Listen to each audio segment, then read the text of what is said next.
Hi, my name is Sylvestre. I am the creator of Focus and Flourish. I would like to tell you a little bit about myself as well as Focus and Flourish. I graduated from veterinary school in Ontario, Canada in 1986. I am board certified with both the European and American colleges of veterinary surgeons. Upon completing my residency, I was in academics for several years. I then left academics to start a small animal mobile surgical practice in the southwestern Ontario area.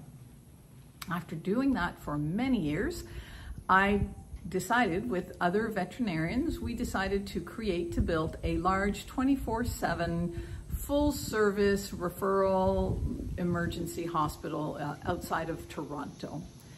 I retired from clinical practice in 2019, so just before COVID hit. And when COVID did hit, my husband and I, we moved to Costa Rica.